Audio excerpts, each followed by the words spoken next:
So now let's talk about thinking big. The more I read and the more I study about personal growth, and I've been doing this since I've been in my 20s, studying and reading different things about personal growth. And I first got interested in personal growth when I met a gentleman who piqued my interest and was one of my mentors. His name was Earl Nightingale, and he encouraged me greatly to do a number of things within my life. Excuse me, that has allowed me to grow into, have the business that I had, to have the success that I've had, the many different careers that I've had and been successful in most of them. Some of them weren't very smart decisions on my part, but still, it's part of my whole makeup of my actual life, and understanding personal growth. And he was very influential. So I've been studying that for 40 years, 45 years now of my life. And the more I learn about personal growth, the more I start to understand. But then when I think I understand, there's more things to learn, and I get all confused again in some issues. But one of the things that that I've actually learned, if you think small, you're going to achieve small. That's just a fact. If your thinking is small, you cannot achieve great things in your life. It just doesn't work. And sometimes a lot of people just have small thinking, but expect to get great results, and it's not going to happen. So small thinking produces small results. Great thinking will end up reproducing great results in your life. If you think, and thinking small, actually, from my own understanding and studying this, thinking small is actually a natural process for us to actually to do. But then over time, what ends up happening when we're starting to think small, over time, as we age, we lose that ability to dream. Okay, when we're younger, we have a lot of dreams. When I was in my 20s, I had lots of dreams. I still have lots of dreams, but it's not as easy for me to dream today as it was back then. And as we get older, we lose that ability to dream, and there's a major factor involved in that. And what that is, what happens is we end up becoming afraid of risk and sacrificing our goals. Okay, we're just afraid to risk everything now. When you're in your 20s, what do you have? You live at home with mom, you don't have anything, you get the clothes on your back, so you can't lose a whole lot. And you're willing to risk everything, and that's what allows you to achieve great things within your life. And then all of a sudden now you start getting a certain standard of living, and then you start saying, life's pretty good. Let me slow down. Let me enjoy some of this. And then you start getting into a comfort zone, and you sort of stay there. And then what happens when you do that, especially if you're earning from your business ends up suffering. You end up having issues that end up taking place within your business.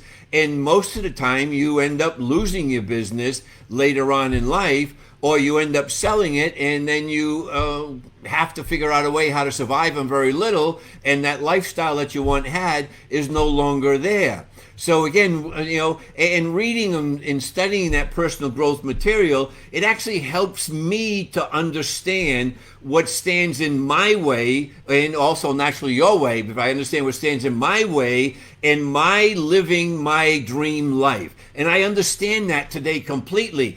And what stands in my way is me. Simple. That's it.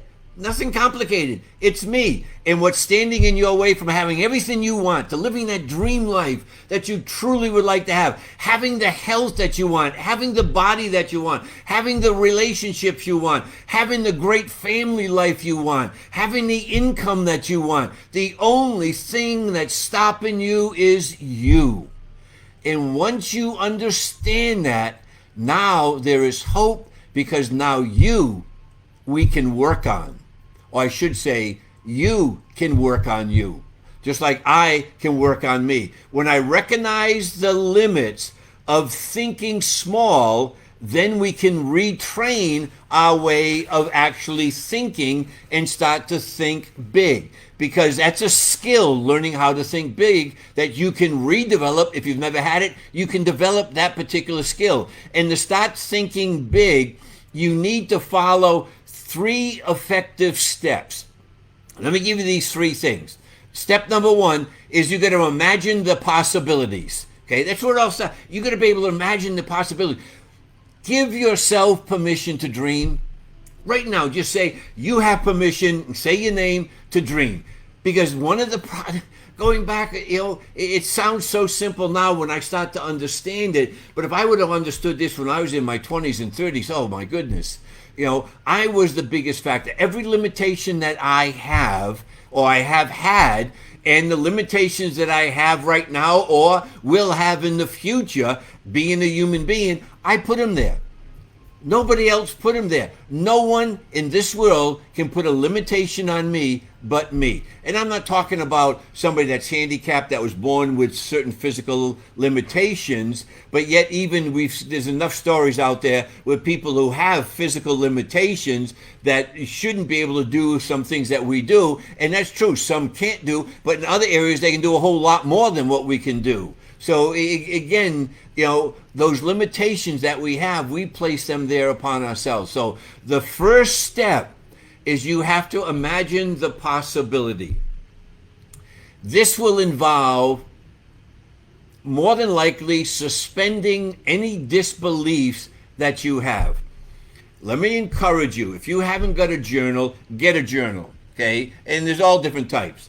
This is my journal, in it, you can't see them all, but I have notes that I write in this here, and then this is where I can keep my thoughts and the ideas that are going through my head, and some of the things I read. If there's a thought and I like to read, I can jot it in there. So you're going to have to get rid of some of those disbeliefs that you may have. So get a journal, and what I want you to do is just imagine the possibilities in your life.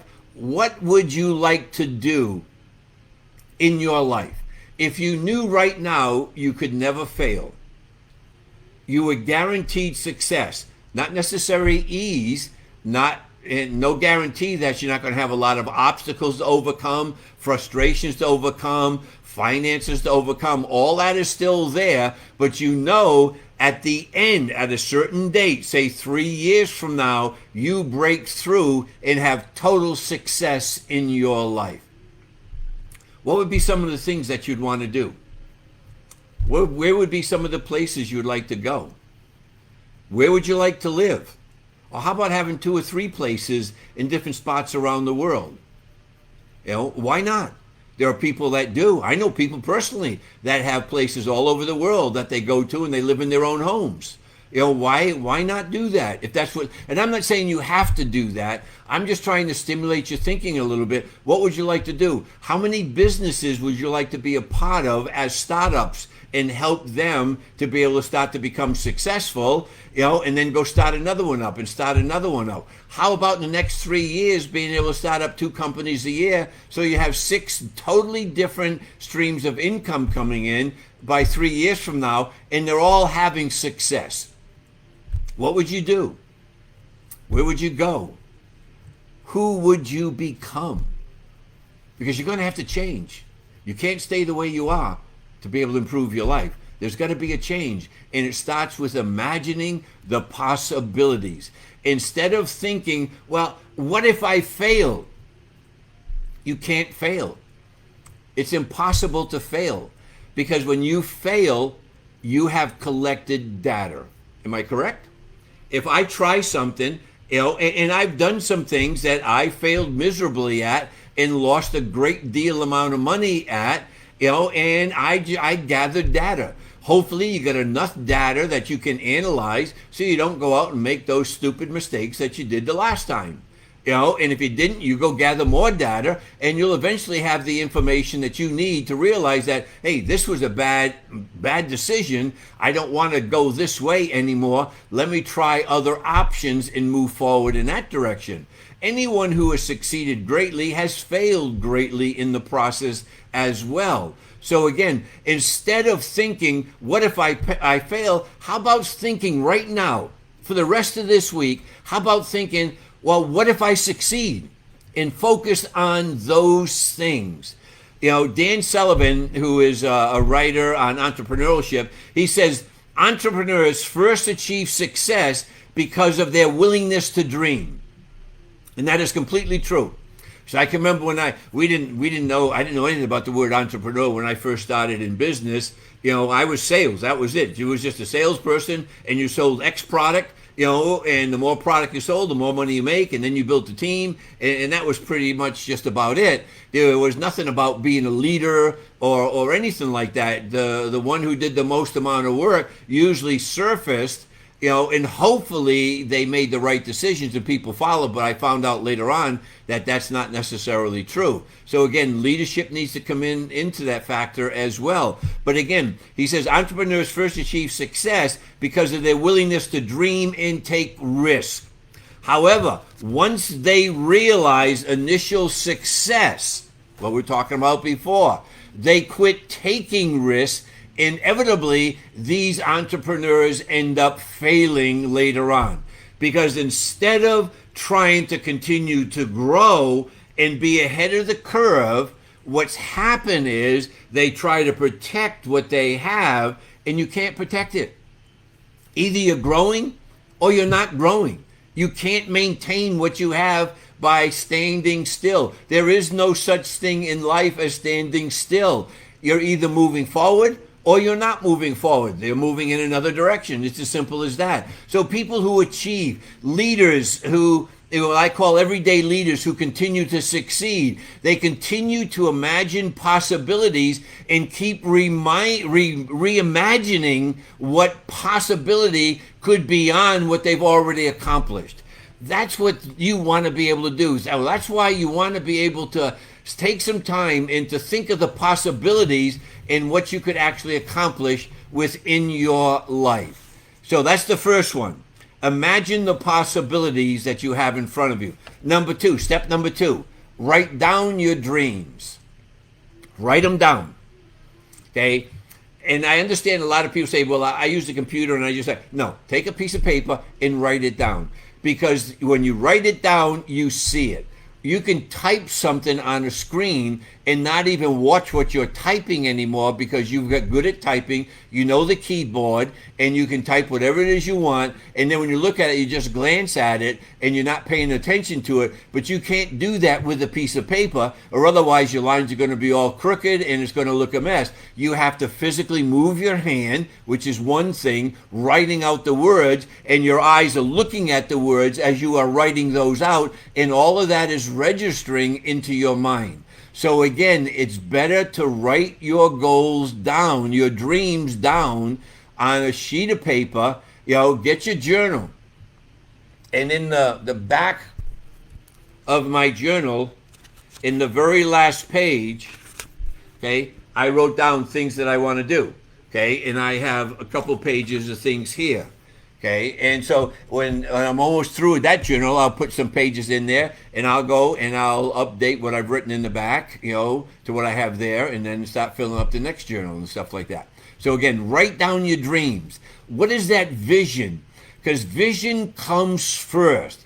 You know, you got to sit down and start to imagine the possibilities, and your mind's going to be all over the place. That's why I said at first, just jot everything down. But then, you know, so then you're writing down all of these dreams. But then what's going to happen as you start doing this, you're going to start to create a vision, because this comes first before there can be a path for you to follow. And again, without a destination, you can't have a path. So that's where your vision comes in. Your vision comes first because there is no path, and because you don't have a destination. And so the vision that you have is giving you a destination, so now you can create a path and how to get that. So what it is you want to do.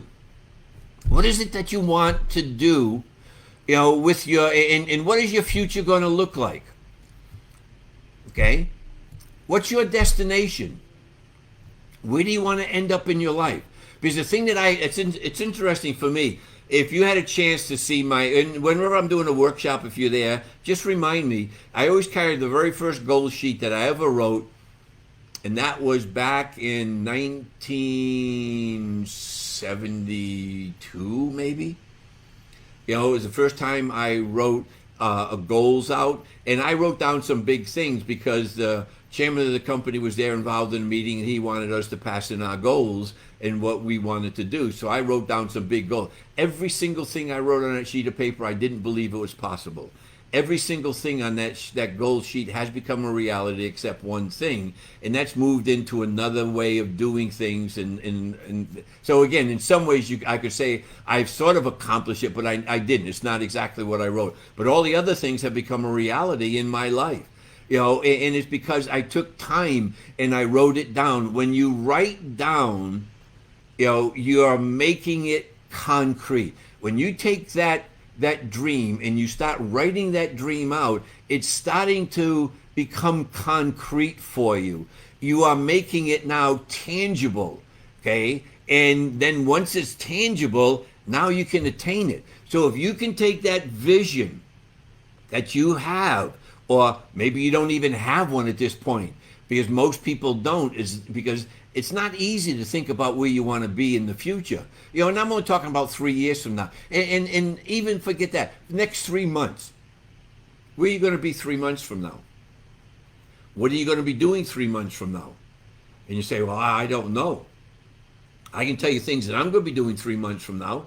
3 months from now, I'm going to be training. I'm going to be doing some more Facebook Lives. I've got a couple workshops that I want to do. Now, and you say, but we can't gather in large groups right now. No, we can't right now. And maybe by 3 months from now, the new year, we're not going to be able to. But I know people who are doing, Zoom that have 10, 20,000 people, focusing in all at one time. So again, it can be done. Who's saying you have to stand there physically in front of it? Now, it's a new way of doing it, and as I've mentioned before, it's a way that I kind of struggle a little bit because I'm used to standing in front of thousands of people and feeding off the people. So now I have to feed off myself and in my imagination, creating how it's changing your life. So again, it's helped me grow personally in tremendous ways that if this wouldn't have happened, I would have never grown. But at the same time, if I had, say, 1,000 people that wanted to be able to come to workshops and they're in 3 different parts of the world, then I'm going to have to travel to those different parts of the world. It's going to probably take at least 2 months to be able to coordinate 3 different places. Now I can get all the places together, and I can be sitting here in my study talking to all of them, and I may have 2 or 3 computers going on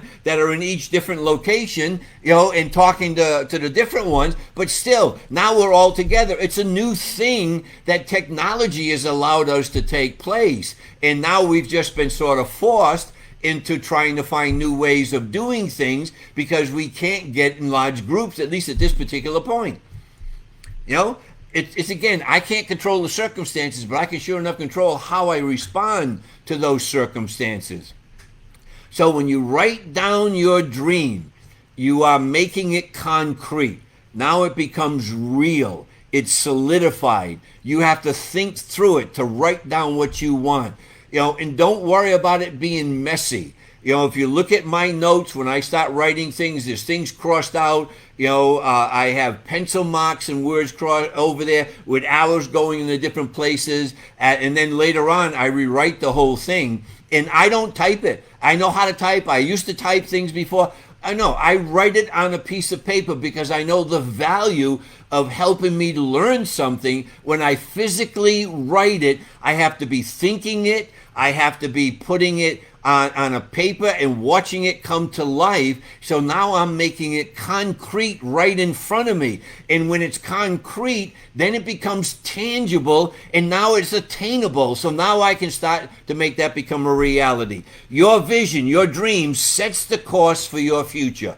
Okay, your vision is what's going to set the course for your future. Okay, so it's important to write this down. Focus on what isn't, not what is. Let me repeat that. It's important you understand. And if you're writing little thoughts down, this is an important one to write down. Focus on what isn't. Focus on what is not what is. Okay?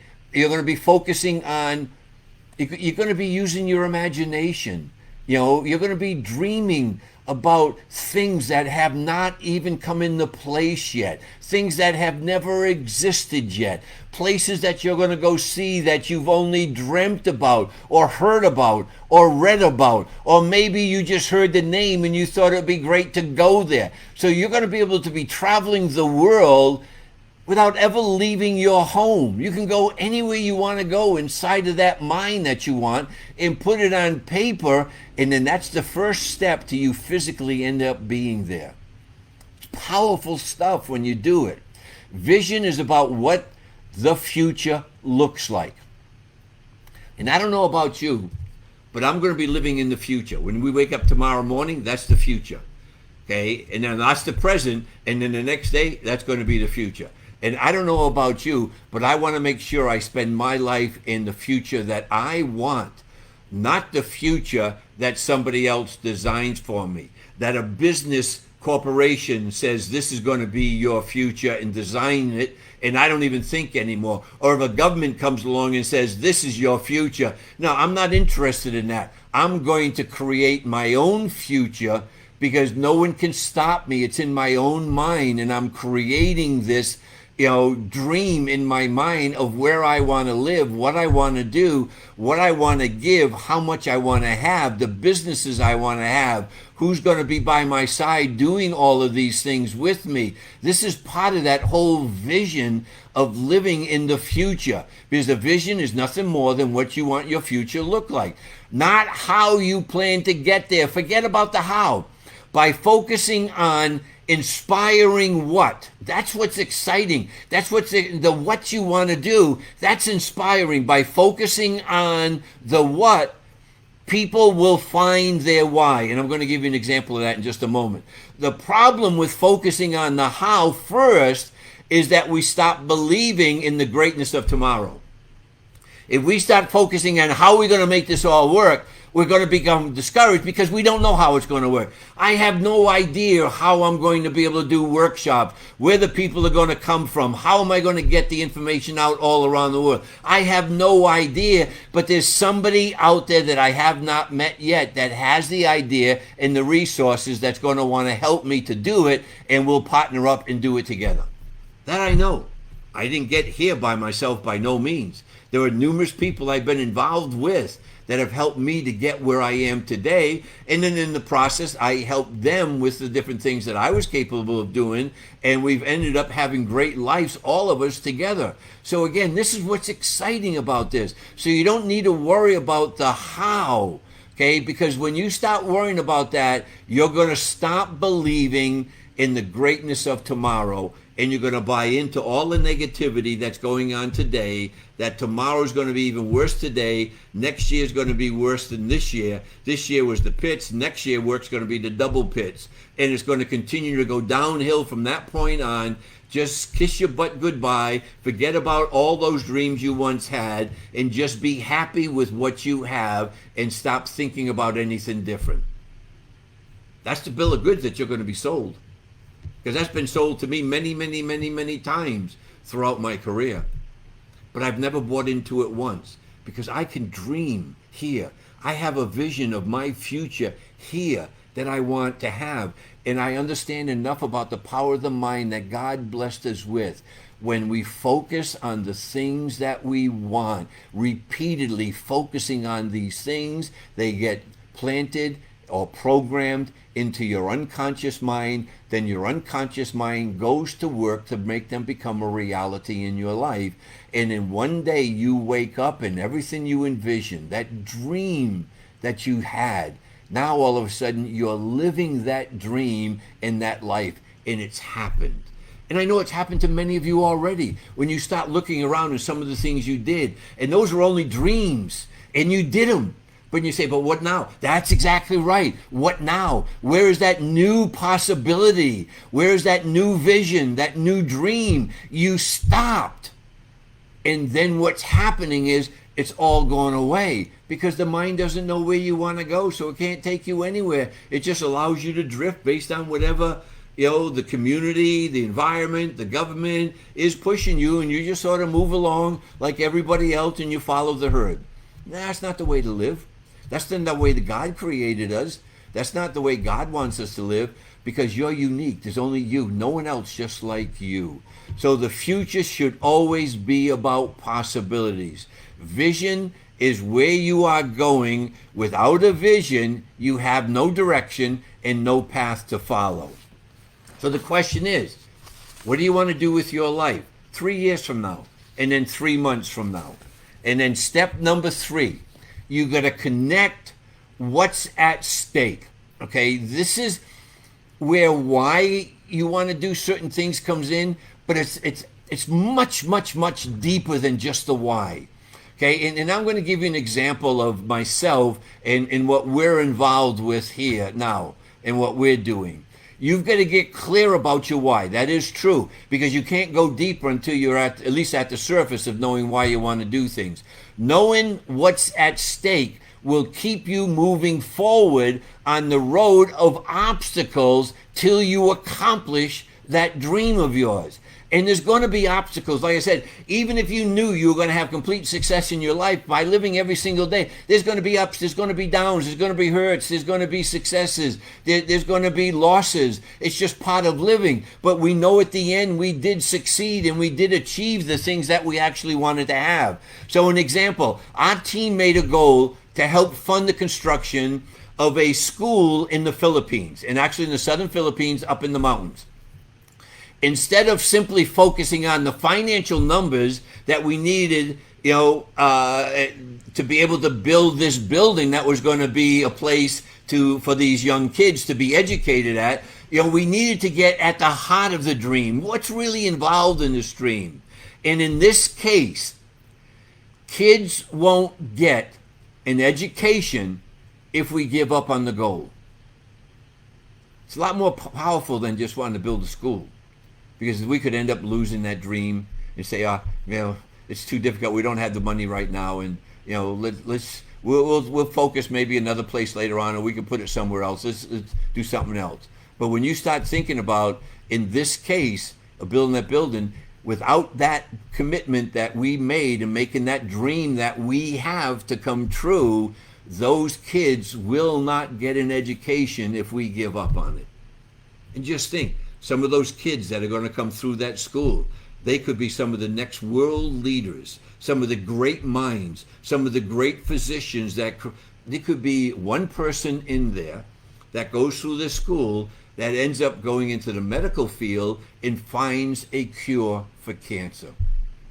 And I have not had anyone in my family, but my other families, people that I know, most people have someone in that family that has been, affected by cancer in one way or another.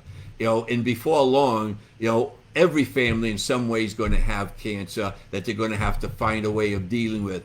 And just think, that school that we're building down in the Philippines, there could be a student in there that discovers the cure. But if we don't build the building, that student will never end up going to school, never go to med school, probably never leave the Philippines, never develop into the potential that God gave them, and that cure for cancer will never be found. And therefore, the people in my family, my wife's family, the kids' families, and other families that are involved with us, they could never have the cure for cancer because we quit on the dream and didn't build the building. That's why we want to do what we do. And you've got to dig deep into the why of what you want. You've got to connect what's at stake when you do all of that. That's what's at stake. This drives us to keep moving until we actually reach funding that goal. And then one other part of it is want to be able to develop an educational system for them to understand personal growth and teach personal growth in the school as well. What are you facing in your life today that in the natural seems to be impossible? What is it? Think of something right now. And I ask this because so often, as soon as the word impossible surfaces, the place that we're in, and somebody says, oh, that's impossible, then automatically we give up on trying to think about it anymore. Okay, and we actually start to think, well, God's forsaken me, God's given up on me. We think, well, maybe I'm just too late. I'm just at the wrong place at the wrong time. But just stop and think. When you feel like you want to give up and something seems impossible, maybe that's the very place that God wants you to show up, because all the things that you do, you can provide, you can deliver, you can produce, you can do this and you can do that, and that's why it's all possible. But, if it's impossible, then you can't do it. So now you need God's strength to accomplish it. And if we've read the scriptures at all and we follow some of the followers of Jesus, we see the things that they've done. There's some crazy and impossible things like healing people, raising people from the dead, feeding thousands of people with just a little bit of food. And God wants to do even greater things in and through you and through me. This is in John 14:12 that you can actually read this. Did you catch that? He wants to do even greater things than these in and through you. God wants to do those great things in and through you. So don't look at your difficulties or your big vision in the light of your own resources. Look at your obstacles in the light of God's supernatural power, which is ready to release through you. Within all, with Him, all things are possible. Just ask God for His vision for your life today. Now, wait a minute. Don't do anything yet. Ask God for His vision for your life today. But now make sure when you ask, because He'll give it to you, that you're ready to step out in faith and make it become a reality. And you're going to have to imagine those possibilities of what's going to happen to you in your life, even to the point where you may be thinking about all those things are impossible for me to do. And so, but that's where it's all going to start. When God gives you that vision, it's going to be okay. You're going to imagine all the possibilities. Then you're going to write down those dreams on a sheet of paper. And then you're going to have to connect what's at stake with that vision that God has given you, and then you start moving forward to make it become a reality. If you follow these 3 steps and create that vision in your life and understand the power that you have within inside of yourself, you're going to realize one thing is possible. Nothing is possible. Impossible, I mean. That's one thing that you're going to realize that's possible. Nothing is impossible for you ever again in your life. And again, to review what I started in the beginning, the only obstacle that I have in my life, the only thing that's stopping me from accomplishing all the things that I want to do in my life, things that God wants me to do in my life, is me. Nothing else. Not the government, not my spouse, not my in-laws, not my outlaws, not my kids. It's 100% me. And the only thing that's stopping you from having the dreams that you want and living the life that you want is you. Start to dream again. It's a lot of fun, and everything is possible. I want to thank you first of all, again, for your prayers for my knee, and I want to thank you for your time this afternoon. I look forward to talking to you again next week, and I hope to hear from you. And before we leave, just scroll down and leave me some comments, some thoughts, some questions. I'll be happy to review them, and we'll deal with them next week. So God bless all of you, and we shall talk to you later. Bye-bye now.